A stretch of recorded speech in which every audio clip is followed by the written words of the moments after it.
예, 안녕하세요. 예, 만나서 반갑습니다. 예. 박수 칠 타이밍이 아닌데. 예, 여하튼 오랜만에 만나서 반가워서 그래요? 예. 자, 우리 부처님의 가르침을 닦으면서 우리가 명심해야 되는 게, 우리가 부처님의 가르침을 닦는 최종 목표가 성불이에요. 뭐라고요? 성불. 그래서 여러분 108참회문이라고 아세요? 예불대참회문이라고도 부르고 108참회문이라고도 불리우는 옛날부터 내려오는 의식집이 있어요. 그래서 그 108대 참회문, 예불대참회문에서 이런 구절이 나와요. 앞부분에 제가 이제 발심하여 예배하오문, 예배, 절을 하는 이유는 저 스스로 복을 얻거나 하늘세계에 태어나거나 성문, 영각, 보살의 경지를 구함이 아니라 오직 안욕따라 삼맥삼보리를 얻기 위함입니다 라는 표현이 나와요.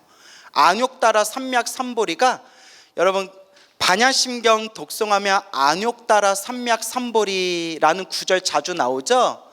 여러분 다 아시는 뜻이겠지만 무상, 정등, 정각이라고 불러요. 따라해보세요. 무상, 전등, 정각. 그래서 산스크리트어로 안욕따라 삼맥삼보디. 그래서 우리 한문 표현으로는 안욕따라 삼맥삼보리. 풀어서 무상, 정등, 정각. 무상은 없을 무, 위상, 위가 없다는 거예요. 위 없는, 최고의, 최상의라는 뜻이에요. 무상, 위 없는, 최고, 최상. 정등, 바를 정, 같을 등, 바르고 평등하다는 거예요. 과거, 현재, 미래 모든 부처님께서 평등하게 깨달으신 진리라는 거예요. 정등, 바를 정, 같을 등, 바르고 평등하다. 정각, 바를 정, 깨달을 각. 그래서 바른 깨달음.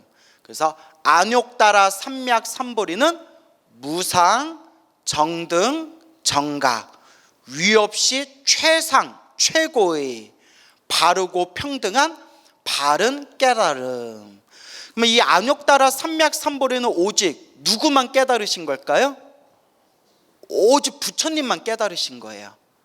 아라한이나 혹은 벽지불이나 혹은 보살들조차도 깨닫지 못한 최상의 위 없는 깨달음, 그게 안욕따라 삼맥삼보리예요.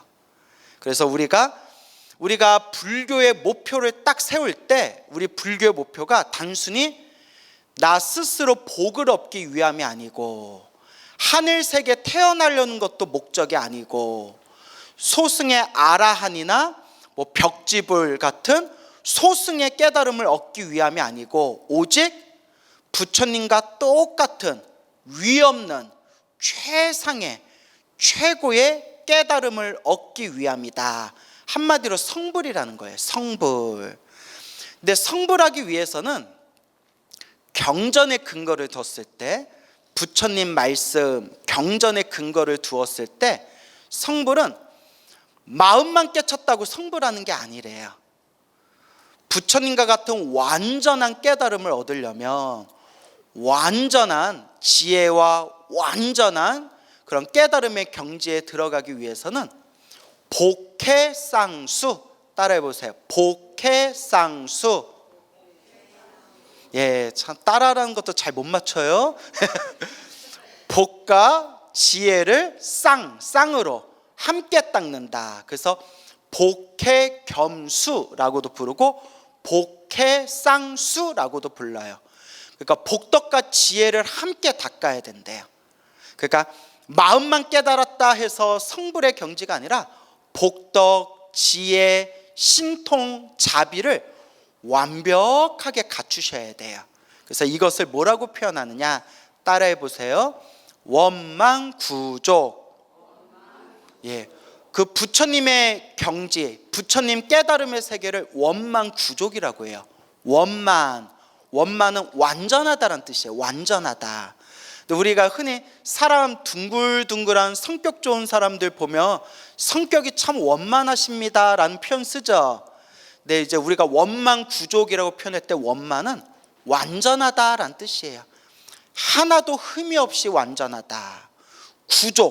구족은 모든 것을 갖추었다라는 뜻이에요. 갖추다. 원만 구족하면 완전하게 갖추신 거예요.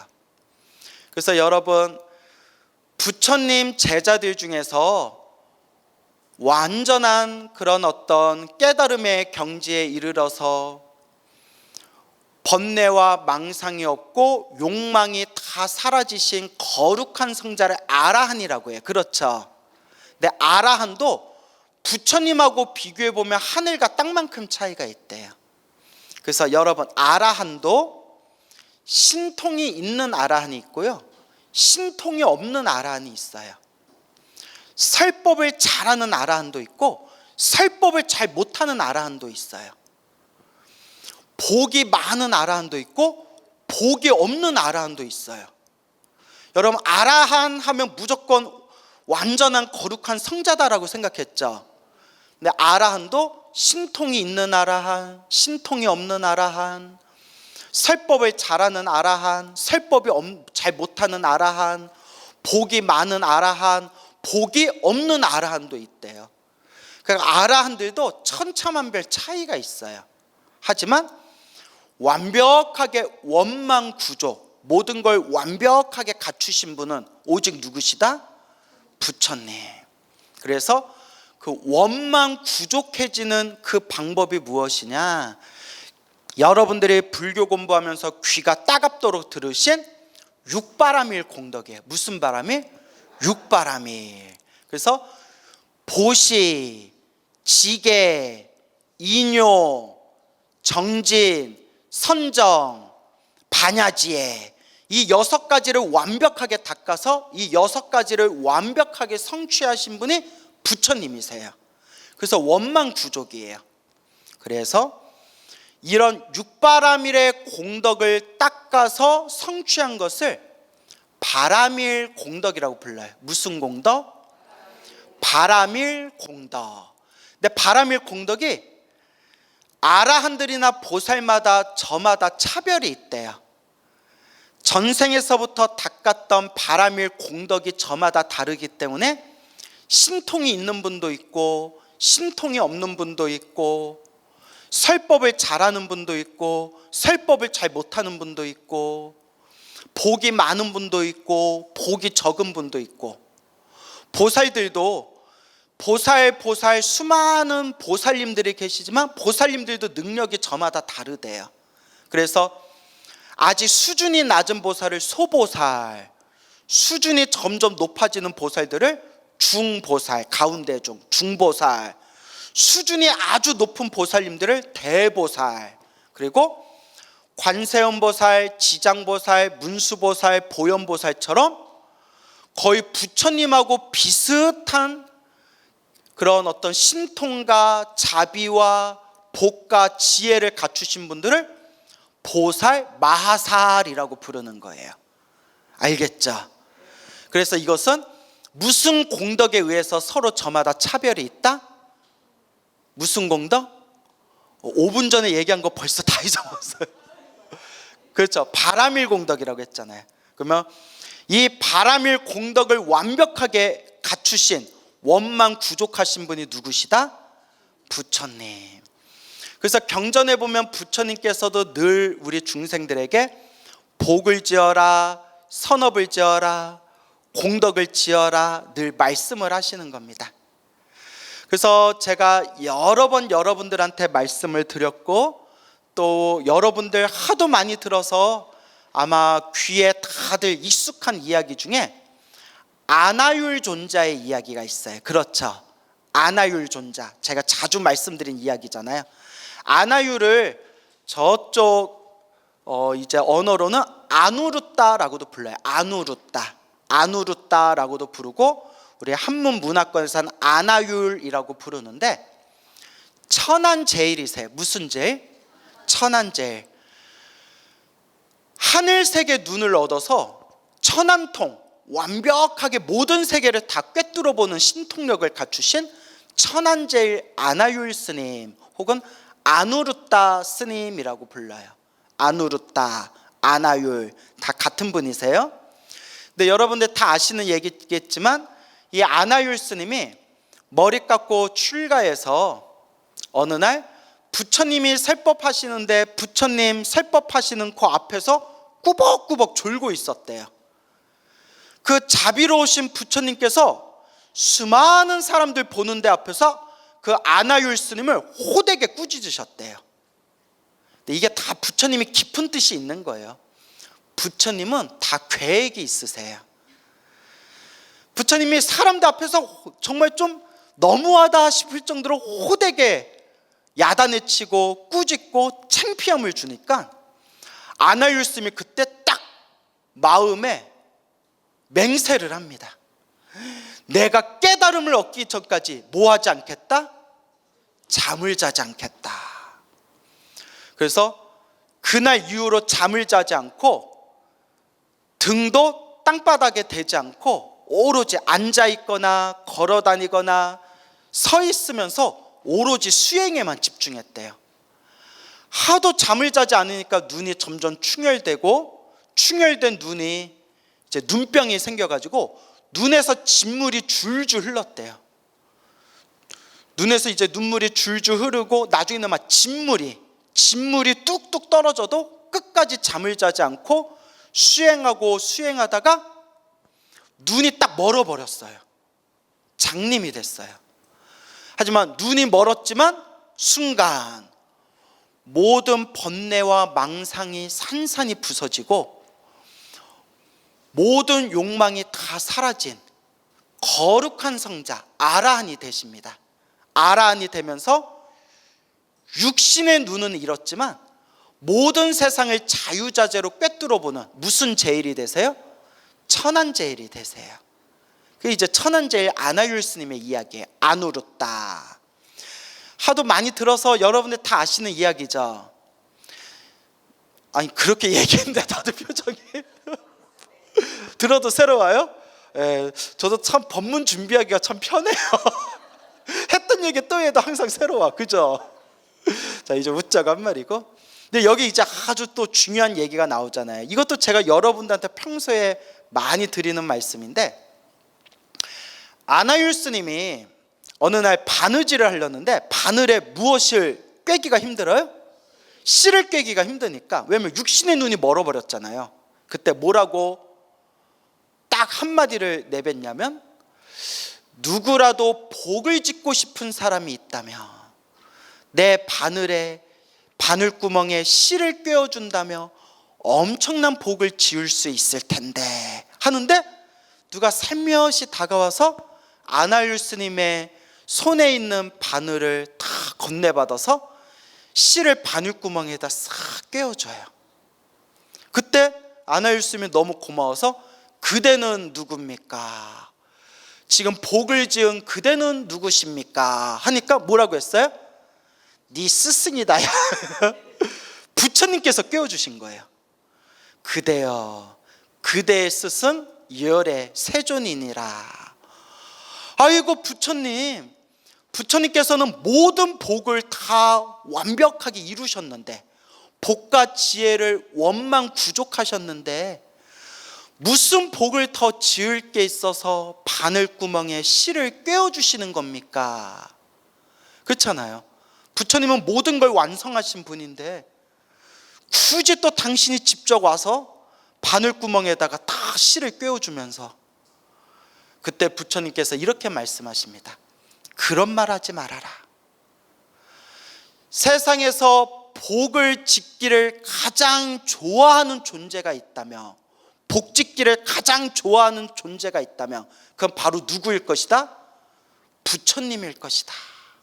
왜냐? 복이 있어야 중생을 제도할 수 있기 때문이다. 아함경에 나오는 말씀이에요. 참 이 말씀이 너무 멋있어요. 나 잘 되려고 복을 짓는 것도 아니고, 나 행복해지려고 복을 짓는 것도 아니고, 나, 내 가족, 일이 술술 풀리라고 복 짓는 게 아니라 부처님께서는 오직 중생제도, 부처님께서 말씀하시기를 복이 있어야 무엇을 할 수 있느니라, 복이 있어야 중생을 제도할 수 있기 때문이다. 그래서 부처님은 모든 중생을 제도하겠다고 원력을 세우셨기 때문에 세상에서 가장 복을 짓기 좋아하는 존재가 있다면 바로 누구일 것이다? 부처님일 것이다 라는 말씀을 하십니다. 그만큼 복이 중요한 겁니다. 우리가 이 속가, 새 속에서 잘 먹고 잘 사는 것도 복이 있어야 되고, 우리가 부처님의 가르침을 공부하는 것도 복이 있어야 수행을 잘할 수가 있어요. 여러분들 귀가 따갑도록 드리는 말씀, 복이 있어야 좋은 스승을 만나고 좋은 도반을 만나고 좋은 도량을 만날 수가 있다. 복 없는 사람은 이번 생 사람으로 태어나 부처님 법을 만났는데도 복 없는 사람들은 사이비절에 다녀요. 여러분들 그런 분들 보신 적 있죠? 예, 많잖아요. 예, 여기서 제가 뭐 대놓고 얘기할 수는 없지만 우리 주변에 이상한 사이비 종교들 많고, 그러니까 사이비 절들도 많아요.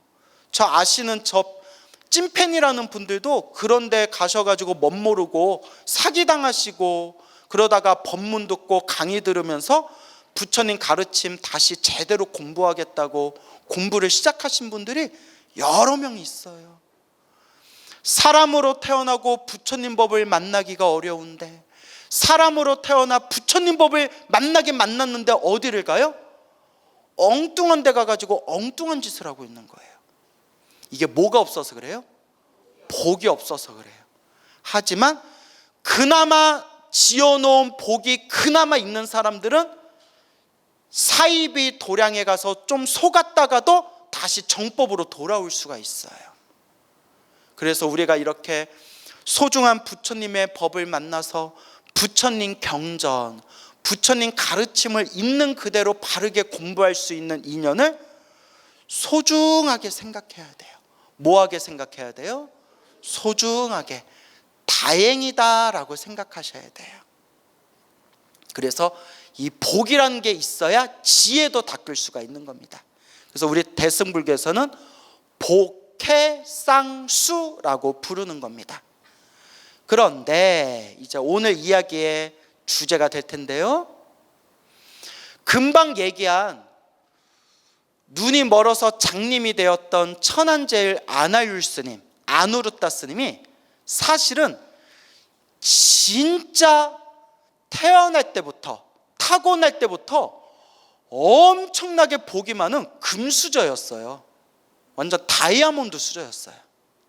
그래서 그 아누르타 스님의 이야기가 다 불교설화에 나오는데, 자, 이 아누르타 스님, 아나율 스님이 어떤 분이냐, 어렸을 때부터 놀라지 마세요, 없다라는 단어를 몰랐대요. 없다라는 말을 이해를 못했대요. 어휴, 기가 막혀. 무슨 말을 이해하지 못했다? 없다라는 단어를 이해하시지를 못했대요. 다 클 때까지. 왜냐? 원하는 게 있고 바라는 게 있으면 항상 뭐 했기 때문에? 항상 저절로 생겼기 때문에, 원하고 바라는 게 있으면 다 모든 일이 저절로 일이 술술 풀리고, 갖고 싶은 게 있으면 원하는 대로 가질 수 있었기 때문에 없다라는 말을 이해를 못했대요. 없다라는 말을. 갑자기 짜증나려고 그러네요. 자, 그것도 누가 지은 복이에요? 자기가 지은 복이에요. 아누르타 스님, 아나율 스님께서 출가하시기 전에 어렸을 때 정말 그 당시 큰 부잣집, 왕족으로 태어나가지고 왕족의 큰 부잣집에 태어나서 아무런 부족함이 없이 자랐는데, 어렸을 때 친구들하고 과자 내기 그 딱지치기를 했대요. 구슬치기를, 친구들끼리. 근데 내리 3번을 졌대요. 3번을 져가지고 3번 과자를 쐈대요. 내가 쏴 하고 이제 과자를, 아주 맛있는 과자를 쌌대요. 구슬치기를 했는데 연달아서 또 네 번째 졌대요. 네 번째 져가지고 또 하인을 불러서 내가 구슬치기에서 또 졌으니까 과자를 가져와라. 그래서 하인이 가서 과자를 담는데 엄마가 그걸 봤대요. 어머니가. 지금 과자를 몇 번째 가져가는 거냐. 예, 아까 세 번째 갖다 드리고 이번에 네 번째 과자를 가져가는 겁니다. 아, 애가 너무 철이 없구나. 너무 애가 이렇게 부족한 거 없이 너무 풍요롭게만 살다 보니까 참으로 철이 없구나. 그리고 가서 아누르따에게 이렇게 전해라. 과자가 없습니다. 없습니다라고 전해라. 그래서 하인이 가가지고 아누르따, 막 놀고 있는 어린 아누르따에게 도련님, 과자가 없습니다. 큰마님께서 과자가 없다라고 전하라고 하셨습니다 하니까 그래? 처음 듣는 과자 이름인걸? 없다 과자라도 가져와라 이렇게 얘기를 했대요. 없다라는 말을 이해를 못해가지고 없다라는 말이 과자 이름인 줄 안 거예요. 없다 과자라도 가져와라. 그래서 하인이 다시 아누르따 어머니 큰마님한테 가가지고 없다라는 말을 이해하지를 못하시고 그래 없다라는 과자라도 가져와라 라고 말을 해가지고 제가 더 이상 할 말이 없어서 돌아왔습니다. 어떡할까요 많이. 아이고 구구 너무 귀하게만 키웠구나. 물론 사랑하는 내 아들이 원하는 모든 일을 다 들어줄 수 있지만 이렇게 키워서야 나중에 나이가 들어서 나중에 사회생활할 때 이래가지고 어떻게 이 집안을 이끌고 사업을 하고 어떻게 일을 도맡아서 할 수 있겠는가.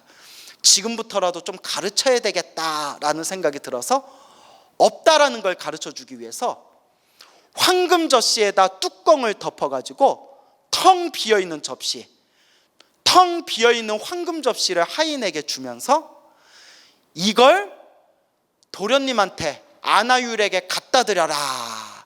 뚜껑을 열고 과자가 없이 텅 비어있는 걸 보면 아 이게 없다라는 뜻이구나 라는 걸 드디어 깨닫게 될 것이다 하고 뚜껑을 덮어서 빈 접시를 보냈대요. 그래서 빈 접시를 들고 하인이 빈 접시를 딱 들고 이제 딱지치기, 친구들하고 과자 내기 딱지치기 하고 있는 아나율한테 가는데 이 모습을 하늘색의 신들이 이렇게 보고 있다가 딱 이렇게 생각하는 거예요. 저 아나율, 어린 아나율은 과거 전생에서부터 복을 많이 지은 존재이기 때문에 저렇게 빈 접시를 갖다 줘서 아무것도 없다는 걸 알게 되면 크게 실망하게 될 것이다. 복이 많은 아나율을 누구라도 도와주자, 우리라도 도와주자 해놓고 천상의 신들이 신통력으로 뿅 하면서 하늘세계에서 먹는 과자를 접시에다가 싹 넣어줬대요. 그리고 아무것도 모르는 그 하인이 뚜껑이 덮여있는 황금 접시를 아나율에게 갖다 주면서 이게 없다라는 과자입니다. 한번 보십시오 하고 뚜껑을 열어줬는데 뭐가 있는 거예요? 과자가 있는 거예요. 하인도 깜짝 놀라서 이거 어디서 생겼지?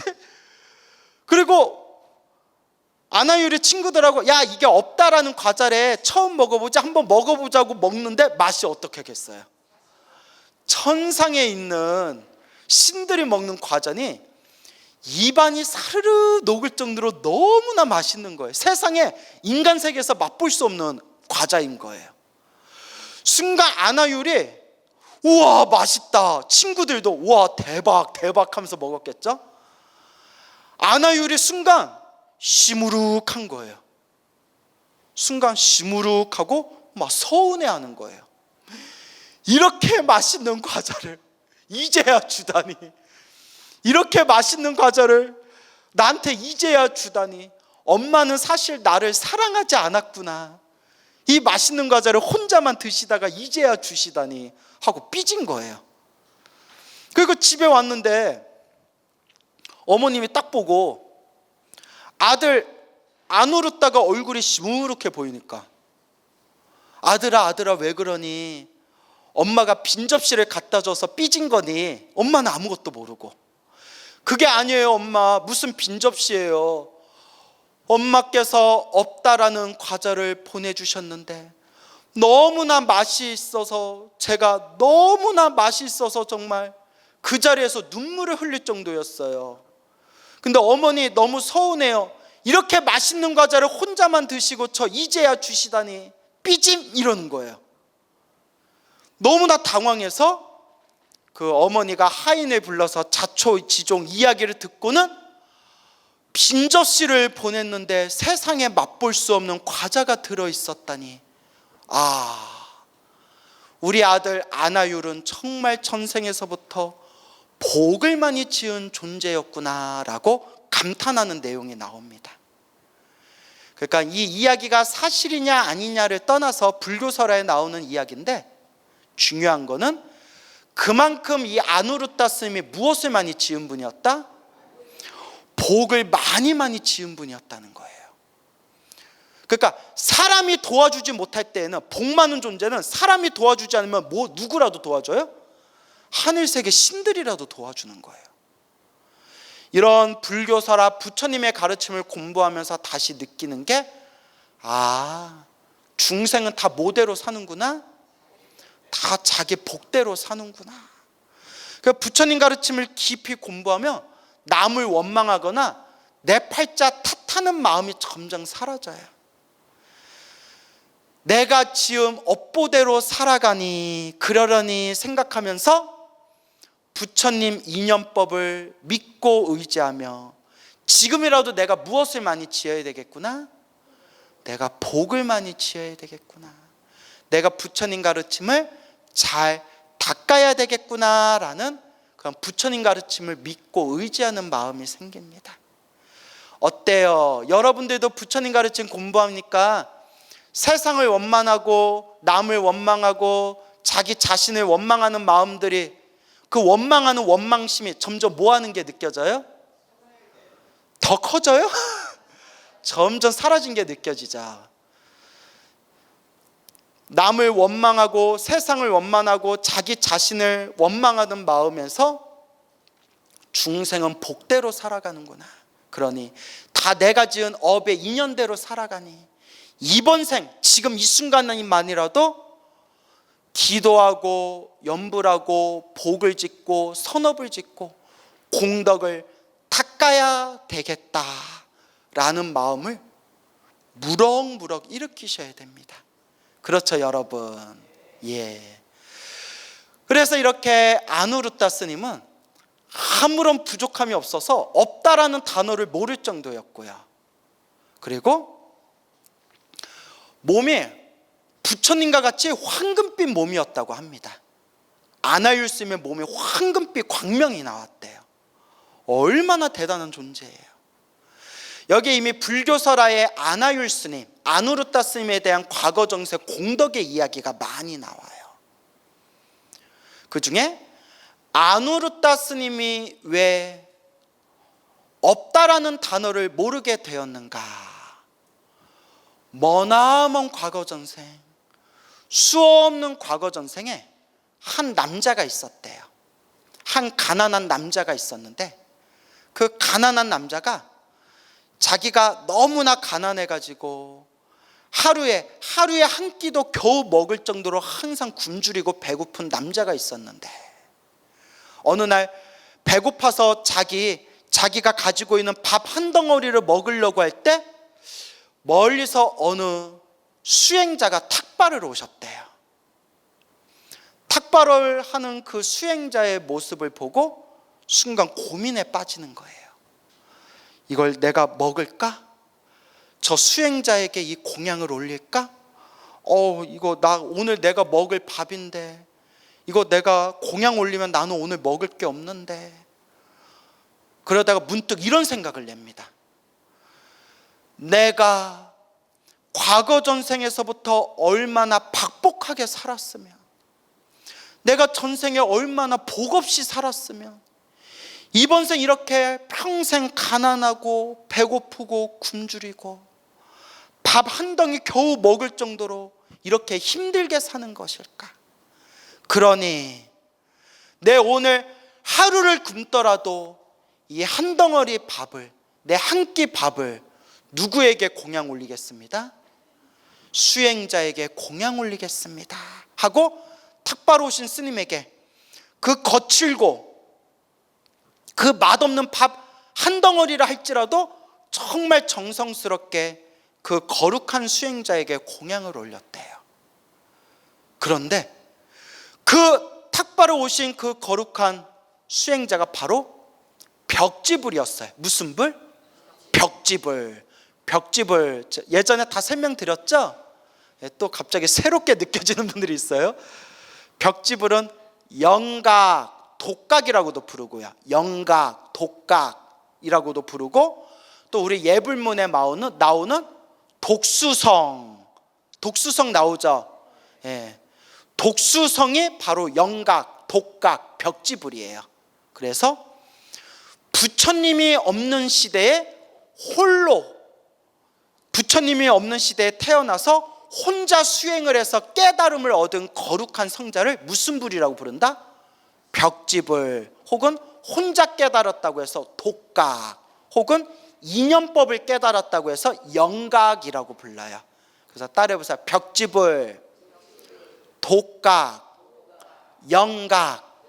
예, 다 같은 말이에요. 그 깨달음을 얻으신 거룩한 성자 벽지불에게 그 거칠고 다 식어 빠졌지만 그 한 끼 밥, 한 덩어리의 밥을 정성스럽게 공양 올리게 됩니다. 그리고 이와 같이 서원을 세웁니다. 제가 이 공양을 정성스럽게 올린 이 공덕으로 태어날 때마다 평생 가난이라는 것을 모르게 해주십시오. 평생 모든 게 풍요롭고 풍족해서 없다라는 단어를 모르게 해주십시오 라고 소원을 세웠다고 합니다. 그와 같은 그 공덕을 지은 서원의 힘에 의해서 태어날 때마다 인간 세상, 천상 세계에 태어날 때마다 항상 풍요로움을 얻었고, 이번 생 석가모니 부처님 시대 때 아나율, 아누루따라는 이름으로 큰 부잣집 왕족의 집안에 태어나서 아무런 부족함이 없이 그렇게 무럭무럭 자라게 되었으니 이것도 누가 지은 공덕의 힘이다? 본인이, 자기 자신이 지은 공덕의 힘이다라는 그런 내용이 나옵니다. 참 재밌죠, 여러분? 누가 지은 업의 인연이에요? 내가 지은 업의 인연이에요. 그래서 다 자기 복대로 살아가고 있는 거예요. 그래서 스님, 저는 복이 없나 봐요. 살아가는 게 너무 힘들고 괴롭고 좀 답답해요 라고 하는 분들일수록 이번 생 무엇을 더 열심히 하셔라? 기도하고 염불하고 꾸준히 복을 져야 된다라는 말씀을 드리고 싶습니다. 알겠죠? 이랬던 이제 아누루따가 그 부처님께서 깨달음을 얻으시고 부처님의 그 나라에 고향을 카필라국이라고 해요. 석가모니 부처님의 고향이 카필라국, 한자로는 가비라라고도 부르거든요.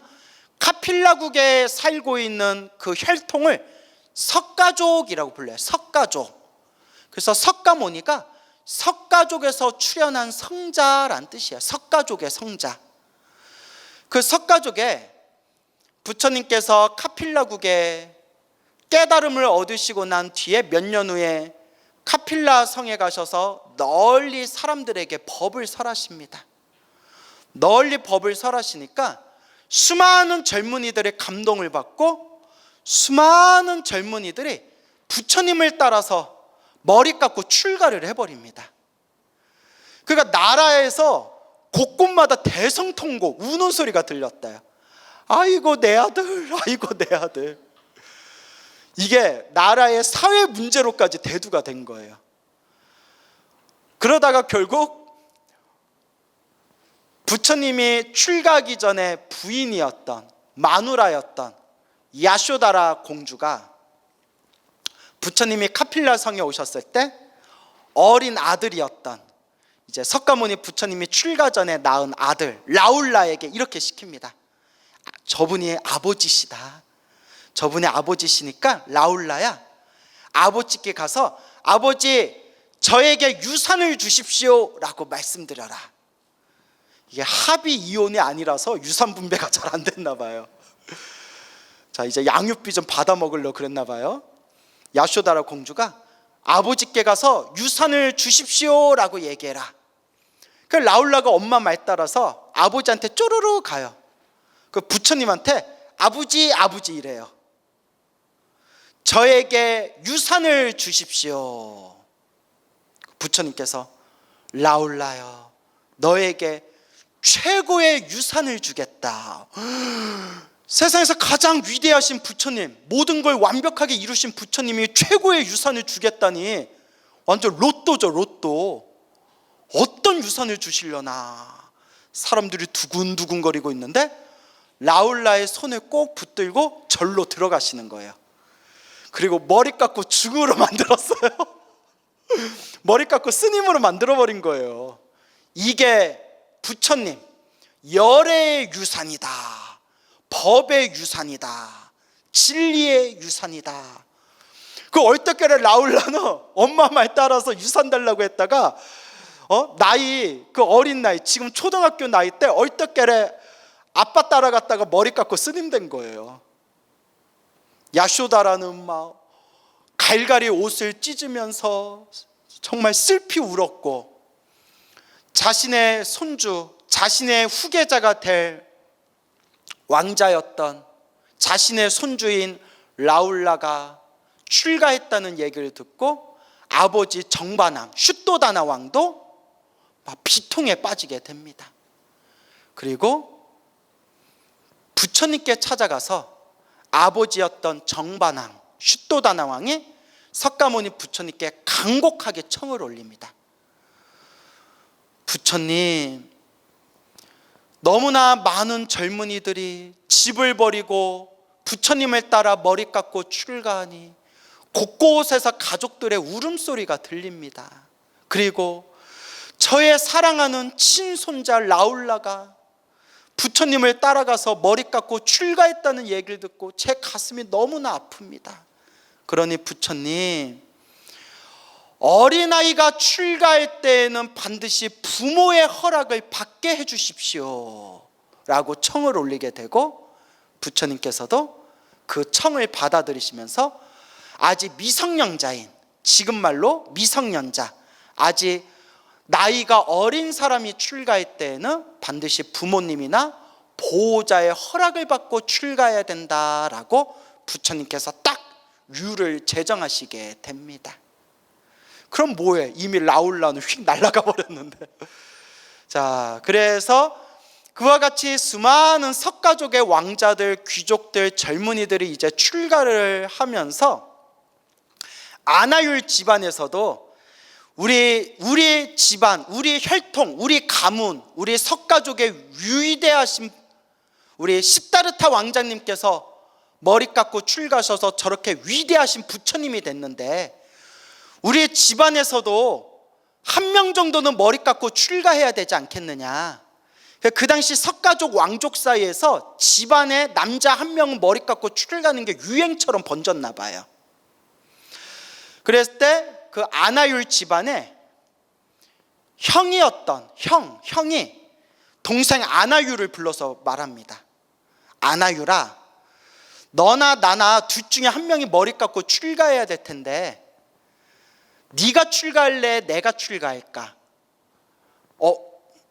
형, 출가하면 뭐 하는 거예요? 출가하면 머리 깎고 누더기 가사 읽고 맨날 바리떼 들고 탁발하고 부처님께 법문 듣고 수행하고 공부해야 된다. 아이고, 그 재미없어라. 아유, 난 못해 먹겠습니다. 그래? 그러면 내가 출가할게. 네가 집안의 사업을 맡겠느냐? 제가 가문의 사업을 맡겠습니다. 우리 가문의 사업이 무엇입니까? 별로 어렵지 않다. 우리 가문은 대대로 농사를 지었으니 때마다 씨를 뿌리고 밭을 일구고 잡초 뽑아야 되고 하인들 부려야 되고 또 재물도 계산해야 되고 모두 해야 되고 이것도 관리하고 저기 또 관리해야 된다 했더니 아이고 못하겠습니다. 그렇게 머리 아픈 걸 제가 어떻게 하고 삽니까? 저 그냥 뭐 하겠습니다? 머리 깎겠습니다 해가지고 아나율 스님이 농사 짓기가 싫어서 집안일 하기가 싫어서 머리를 깎고 출가했다라고 불교설화에 전해지고 있습니다. 그래서 이제 다시 앞에서 했던 이야기로 돌아와서 수행하려고 출가한 게 아니라 공부하기 위해서 깨달음을 얻기 위해서 출가한 게 아니라 그 당시 석가족 왕족들 사이에서 한 집안에 여러 명 형제가 있었을 때 남자 하나는 머리 깎고 출가하는 게 유행처럼 번졌을 때 형이 네가 출가할래 내가 출가할래 하니까 아유 저는 집안일 하기 싫습니다. 머리 아프고 골치 아픈 거 딱 질색입니다. 차라리 머리 깎고 출가해가지고 부처님 밑에서 그냥 비구로 생활하겠습니다 하고 집안일 하기가 싫어서 출가했는지 몰라도 아나율 스님이 처음에 그렇게 부처님 법문을 들을 때 그냥 꾸벅꾸벅 졸고 있었던 거예요. 하나도 재미가 없고. 그때 부처님께서 모든 걸 다 꿰뚫어 보시고 아나율 스님이 조금만 탁 하고 자극을 주고 건드려주면 반드시 아라한이 될 수 있는, 깨달음이 될 수 있는 복과 지혜를 타고났다라는 것을 부처님이 완벽하게 꿰뚫어 보시고 부처님답지 않게, 자비심이 가득한 부처님답지 않게 수많은 사람들 앞에서 아나율을 야단치고 꾸짖고 창피를 주었던 겁니다. 그리고 거기에 자존심이 바싹 상한 아나율 스님이 내가 깨달음을 얻기 전까지 결코 눈을 감고 자지 않겠다라고 맹세를 했기 때문에 비록 과거 전생 어떤 업의 인연이 있었는지는 모르겠지만 비록 육신의 눈은 멀게 되었어도 하늘세계 모든 세상을 꿰뚫어 보는 천안통, 천안제일 아나율 스님이 되셨다라는 이야기가 지금까지 전해지고 있습니다. 아시겠죠? 그래서 부처님은 이와 같이 모든 계획이 다 있으세요. 중생의 모든 수준을 다 꿰뚫어 보고 중생들 수준에 맞춰서 법을 설하시는 분이 바로 부처님이십니다. 그래서 아나율 스님의 이야기를 통해서 또 우리가 명심해야 되는 게 중생은 다 모대로 사는구나, 자기 복대로 살아가고 있구나 라는 것을 명심하면서 항상 마음을 닦고 복덕과 지혜를 닦는 불자가 되겠다라는 마음으로 우리가 잘 닦아 나아가야겠습니다.